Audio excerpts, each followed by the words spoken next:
Hello again, everybody. Hope you had a great time in the sessions that we just concluded.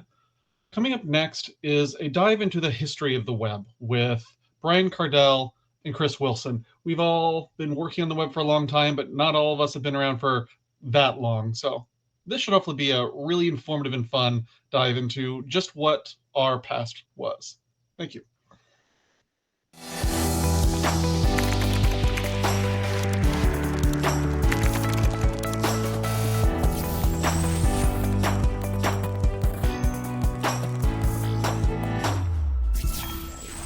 All right, hi. This is the third BlinkOn web history talk. It's actually the fourth web history talk in a way, though, because the first one was a long form like lecture style talk that was given at Chrome University by Chris Wilson. It's a great talk. We'll link to it. We'll try not to cover too much stuff that's in there, but I am joined here today with Chris Wilson. Hi. Thanks, Brian.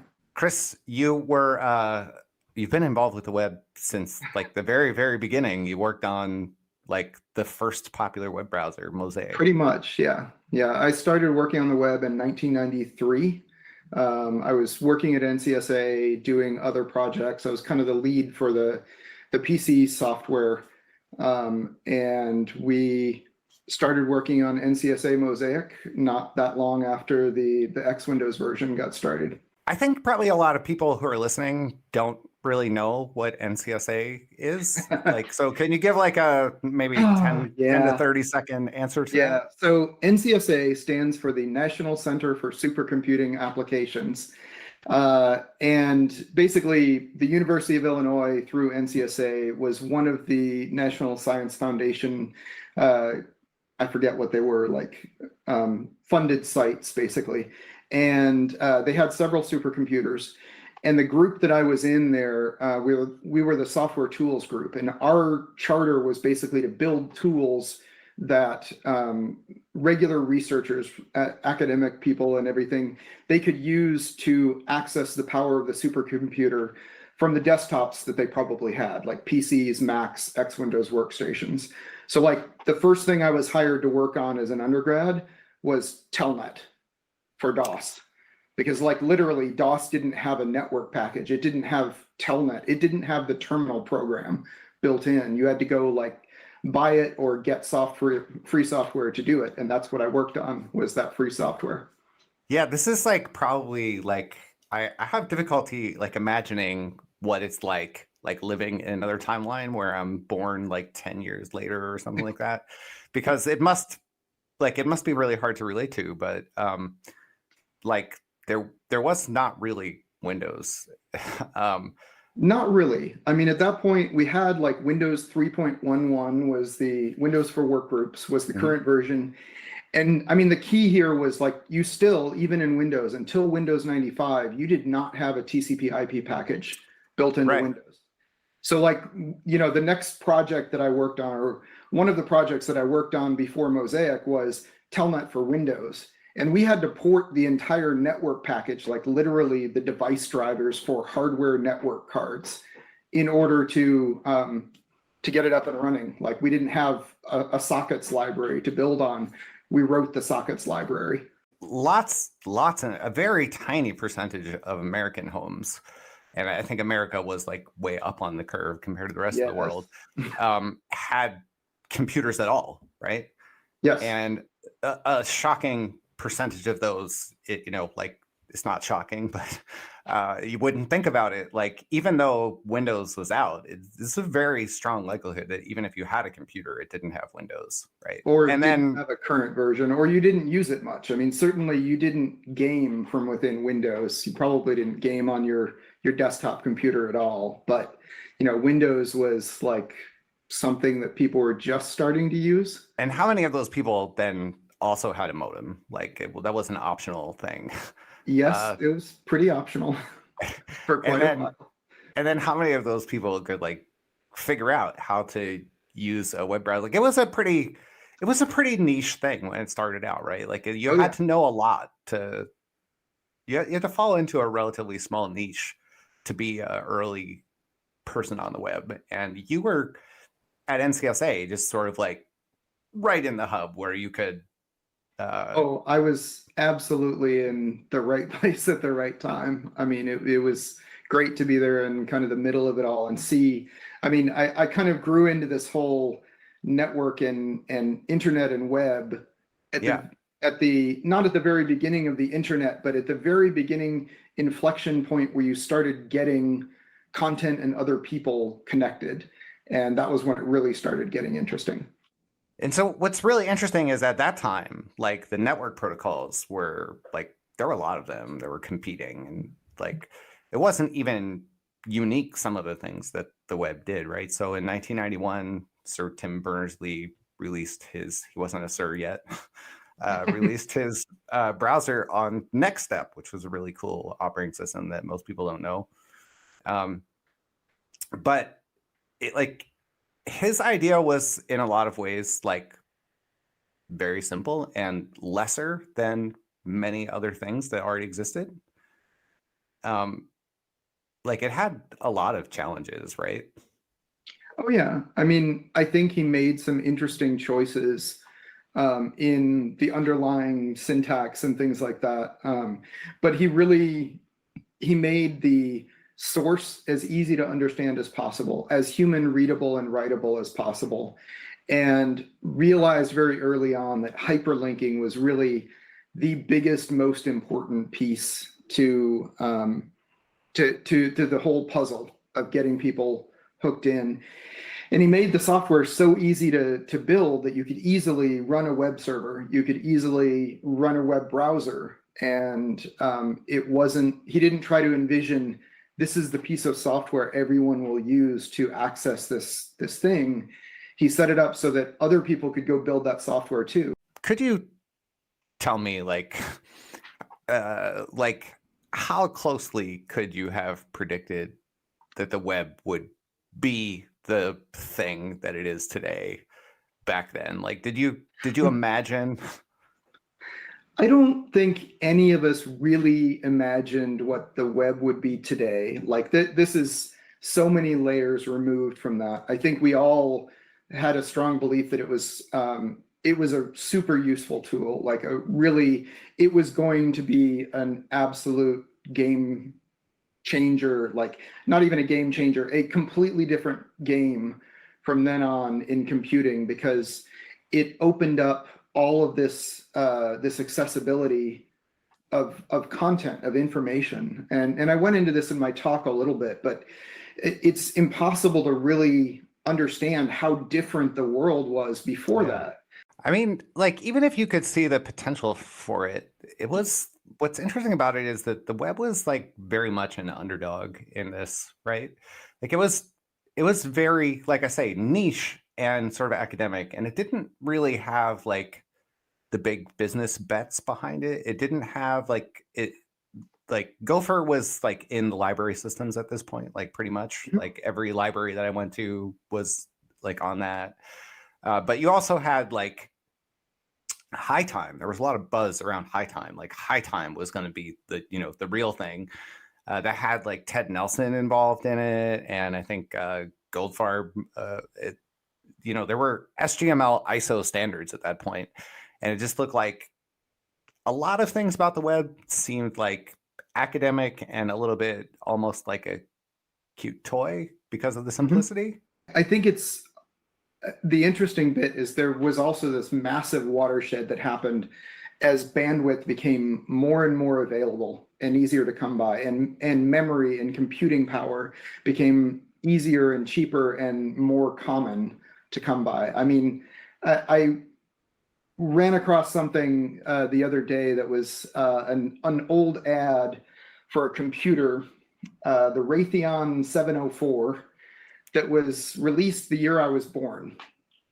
And I mean, keep in mind, this is not like a personal computer. This is like a corporate level, $70,000 in today's dollars computer, and ran at 1 megahertz and had 8 kilobytes of memory in it. Nice. Total. Nice. And I mean, even if you think about when I was in college and when I was working at NCSA, the power that you could get out of the supercomputer at that point, I have that in my cell phone. I don't even have the latest and greatest cell phone, right? Like, but it's just the amount of memory, and we all watch streaming video today. And I remember a point in my career programming that there was this, it was going around basically like, oh, well, we can never get that many bits displayed on the video bus that fast. Like, we can't animate full screen video in full color because it's just too much bandwidth. Right. And it's like, well, wait a while, and those things will happen. And I think now we're at this inflection point of, well, what can we do with more power, or should we do? And hopefully we'll start answering that question more. So maybe some of the web's sort of initial weakness was actually a strength, because it allowed a lot of people to get in and help envision its future. Mm-hmm. Right. So that, I feel like, is kind of what happened with Mosaic, right?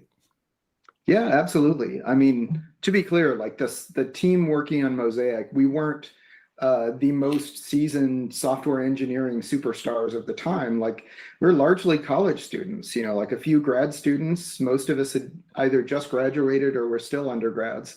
And that, like, we went and built the code that kicked this whole thing off. I mean, I actually, I looked back at that part of the code, and I didn't have a manual. I didn't have I couldn't go look up on the internet how to write code to do a rendering layout engine or anything like that. So I made it up, right? And I actually, when I eventually went to Microsoft and started using the Spyglass code, which was based on the NCSA Mosaic code, like, I could still see the design that I'd originally put into NCSA Mosaic for Windows, because there was a very specific bug in the way that it worked. And I knew it was a shortcoming, but I was like, I'll fix that later, and never did.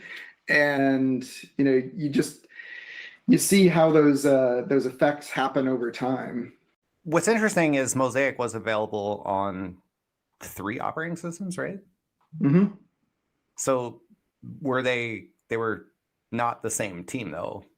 They were not the same team, and most definitely not the same source code. Yeah. Like, I think we all started from Tim's libw3 to do like the parsing of HTTP requests and the basic parsing of HTML, but then we just hacked the heck out of them. I mean, at the time we were in 16-bit Windows and 16-bit Mac operating system, and it was just they were so different in how you had to do things like manage memory that it would have been difficult, not impossible, but difficult to have shared code. And there wasn't enough impetus to actually do that because it was so visual, right? And not visual in a, okay, now you have to display the pixels way, but in a, okay, you need to scroll windows. How does that work on Mac versus Windows or the like? And it was pretty wild. So Mosaic kind of made the web popular enough that like a lot more people could try it. It got written about a lot, and then it's kind of split up. Like, a lot of the people left to go other places. You went to Spry, right? Which was So I was actually kind of looking to move on. I was getting married, and my wife wanted to go to grad school, and we decided we wanted to move out to Seattle. And I connected with this company that was licensing the Mosaic source code, Spry. And so I left NCSA, like gave my notice. And I think this kind of lit a fire under Mark Andreessen, who'd already left NCSA at the time, and was talking with Jim Clark about starting this company, that became Netscape. And they basically came back and interviewed most of the rest of the Mosaic development team and kind of scooped them all up all at once. Yeah. And then I only stayed at Spry for a little over a year, I think. before I moved to Microsoft. I feel like the generation of things like, so for anybody who doesn't know, Spry made a thing that was internet in a box. Oh, yes. You have it. Mosaic in a box right there. right here. Okay. Yeah. There was a bigger product that was internet in a box and had all of the, telnet and email and everything. We had all the clients because it wasn't clear at the time that Mosaic, that the web was the winner. Right. So like literally we had an email client, an FTP client, a Gopher client. And when I was working on the team, like there was another one of my peers working on the Gopher client. Like we were investing in it just as much as the web browser. An interesting anecdote to this is about the time that I personally came to the web. I learned about the web in a bookstore because, well, there wasn't a web to learn about the web on. Mm-hmm. And I immediately bought a bunch of books. And one of them was an early book written by some Fortune 500 consultant, whatever. And in it, he talks about how Netscape, this brand new startup, like they just cornered the market and like Bill Gates lost, like it's over. That's pretty interesting because then you went to work for Microsoft. Yes. And you worked on, was it IE3 was the time you came in or IE2? So I actually joined the IE team. I actually went to Microsoft and started on a different project altogether. When I first went there, I was working on, it was basically a distant forerunner of Bing search. Okay. I wrote a web crawler for them. Basically, it was the only thing that I did there, but it was fascinating because I had to like crawl Office content, which was neat. But then the IE team found out that somebody with a lot of browser experience was there, and they came over and poached me, which was an interesting, because I at that point I was like, yeah, I kind of want to get back into the browser stuff. I miss that, and yeah, it was I made some not so good friends there by jumping ship, but I joined shortly before we shipped IE 2.0. I did one check-in in IE 2.0 and then really got going in IE 3. I feel like since we're speaking at a Google event, it feels a little weird to say this, but this is very hard to appreciate how different the web was before Google. Like search engines were much less. Oh, yes. And finding anything on the web was very, very difficult and frustrating. So a good example is actually the search engine that I was working on. We basically, we got the database, the index. We licensed it from Lycos, which was another early web search engine. And then Microsoft put the content on their own database backend because they thought their database was just that much better and people would use it more. And the interesting bit was we got a new copy of the database once a week. Wow. Do you remember it was only updated once a week? You'd have the search engines like Alta Vista, and there was we imagine you would have 47 input fields where you would be like, I know who the author is. And, it was very much like trying to apply library science somehow to. Pretty close. Yeah. But it was very interesting. That should do a whole podcast about that at some point or something. But so anyway, you went to Microsoft and many of your coworkers went to Netscape. Yeah. And you made competing engines. Yes, I think part of that was, I had actually already made the commitment to move to Seattle at the time. And I liked living in Seattle once I was there. And when I left Spry, I really didn't Netscape was doing some interesting things, but there was definitely a strong attitude to them as well. And not one that I'd been super fond of when I worked with a lot of the same people. Not all of them, this isn't, a generic statement on people, but I kind of wanted to try something new, and that's kind of how I ended up at Microsoft.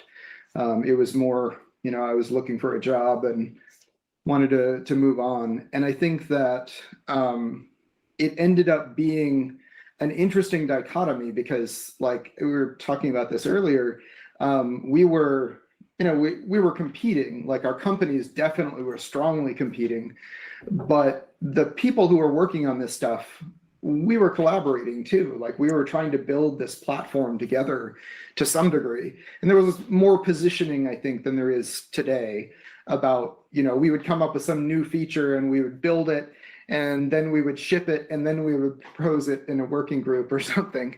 And that's not the kind of thing that's okay to do today, certainly. I think we've gotten away from that, which is good. Yeah, that's an interesting thing that I actually wanted to ask you about was like, I think the browser wars was a thing. And for developers, like it was simultaneously really exciting and really, really frustrating. So like you could do amazing things as long as you only wanted to service one browser. Absolutely. And kind of actually either browser you could build amazing things with, really. You just would have to do it very, very differently. And you could do a little bit more over here than you could do over there on one thing, but not on the other thing. And it was unfun in a lot of ways. Yes. But IE6 was, at the time it was released, like undoubtedly the best browser. Yeah. Like, it was hands down better. Before, trying to think, like early browsers before, it might have been before IE6, like there were no like dev tools. I think like Vankman on Mozilla was the first one I ever used. Yeah, I think that's definitely in the lead for real developer tools. Yeah. So browsers have like come a long way. They've gotten much more complex, and like somehow we did this like through standardization. And there's this interesting thing that's, like you said, we would say simultaneously, like, you are a veteran of the browser wars. Like we say the browser wars happened, and we say IE6 won the browser wars, right? But at the same time, it's almost like all of the people are fighting for the same thing, and they're really friendly too with each other, right? Usually, yeah. I think there's like a lot of camaraderie and like encouragement among.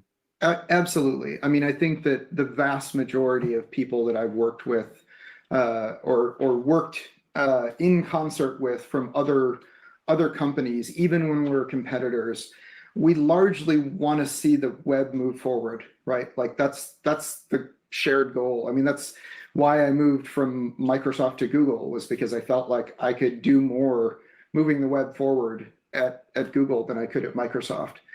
And I think that there's a lot there's a lot to this analogy of a browser war, because to me, one of the biggest challenges with this war analogy is you just conquer everything, right?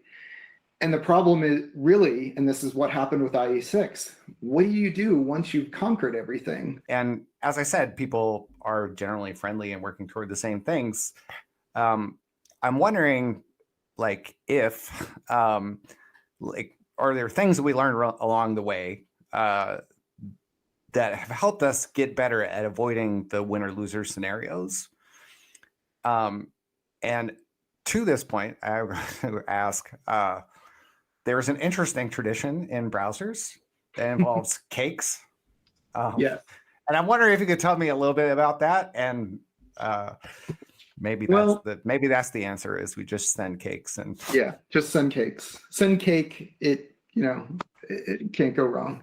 I mean, I think from very early days, there was a lot of let's say playfulness about the competition. I remember, I think it was IE3 release. party. They held like a release event. It might have been IE4, but I think it was IE3. They held a release event down in Mountain View or the Bay Area somewhere. And as they had this giant IE logo that they'd created at the launch event, and some of the leadership of the team who were down there at the event, I was just lowly engineer on the team, thought it would be funny. They packed up this giant logo, like 8 feet, 10 feet tall. I don't know how big it was, but it was bigger than a person. They loaded it onto the back of a flatbed in the middle of the night and took it over and dumped it on Mozilla's doorstep. And then, there was all the news stories the next day. Mozilla actually took it in good fun. It was funny, but this turned into, I think, this tradition of sending cakes every time a browser did a new release. And like, we got a cake when IE finally delivered IE7, we got a cake. The IE team started sending cakes to Firefox and the like. And obviously at some point this broke down. I mean, we ship a new version of Chrome once every few weeks now, it feels like. Chris, it's always fun to talk to you. I really like these topics, and hope we can do more of them. It's always fun. Thanks for joining me. Thanks so much for having me.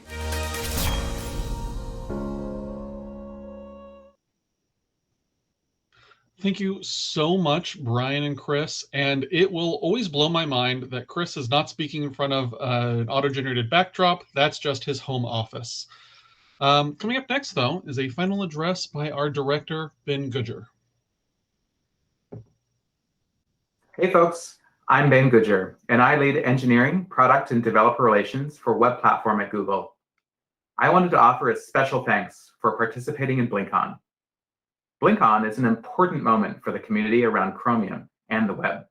It gives us an opportunity to come together and shape the future of our technology platform as a broader community. I know many of us are eagerly awaiting a return to some kind of in-person event. The Chrome team at Google, like the developer community at large, is quite geographically spread out. And historically, we've used these as moments to come together and have hallway conversations, to break bread, and just really have a good time to connect with each other.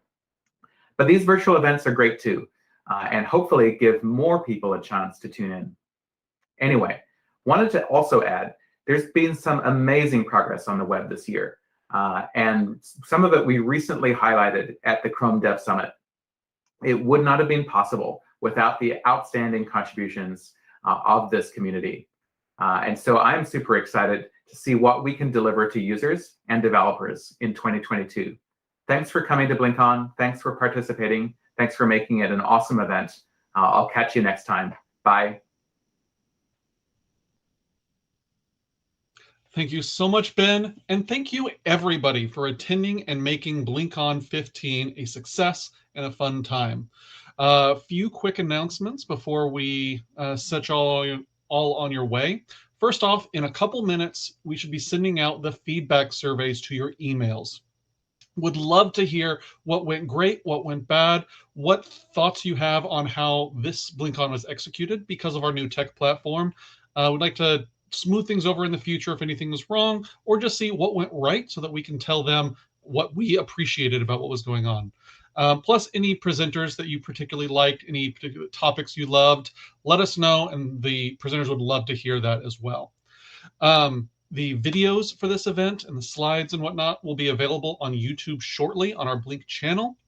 So look for that if you need to review anything, if you want to watch one of the sessions that you didn't have time to attend, or if you just want to give another try to something that you did watch and want some more details of. Finally, the networking feature will again be on for the next hour until 1 p.m. Central. So if you have a little bit of time to spend getting to know your fellow attendees for just a couple minutes of low pressure talk before you get shuffled off to somebody new, feel free to show up at the networking tab. It's a lot of fun. So thank you all for making such a great BlinkOn 15. We will see you all early next year at BlinkOn 16 in London and online. Thank you.